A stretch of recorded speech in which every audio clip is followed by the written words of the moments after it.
cancer drug.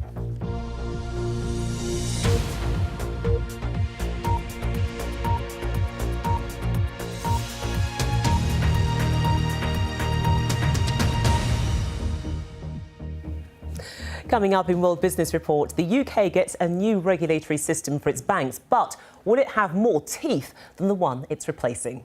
But first, a story which raises the question of whether someone's political views should be taken into account before being given a high-profile job in football. The former Italian footballer, Paolo Di Canio, has been appointed manager of the Premier League side Sunderland. Minutes after the announcement, the former British Foreign Secretary and Member of Parliament, David Miliband, resigned from his position as non-executive director of the club because of Di Canio's political beliefs. James Kelly has more. Paolo Di Canio, passionate, hot-headed, eccentric, flamboyant, but also controversial.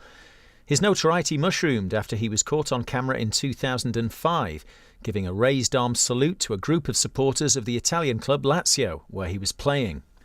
Afterwards, he said, "I am a fascist, not a racist." He went on to explain, "I don't want to incite violence and certainly not racial hatred." But that explanation didn't satisfy many, and certainly not David Miliband. On his website he wrote, "I wish Sunderland AFC all success in the future.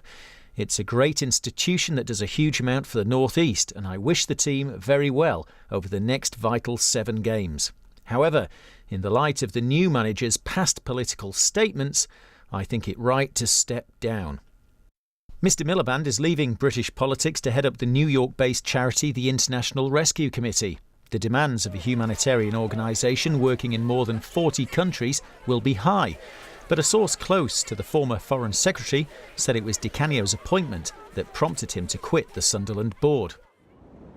How Di Canio will be received in Sunderland isn't yet clear, but questions are already being asked about how much the club's US owner, Ellis Short, knows about the political views of the man he's put in charge of the city's Premier League team.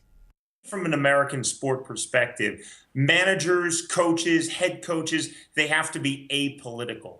You might hear that they're supporting a certain presidential candidate. Maybe they'll endorse someone for governor, but that's about as deep as it gets.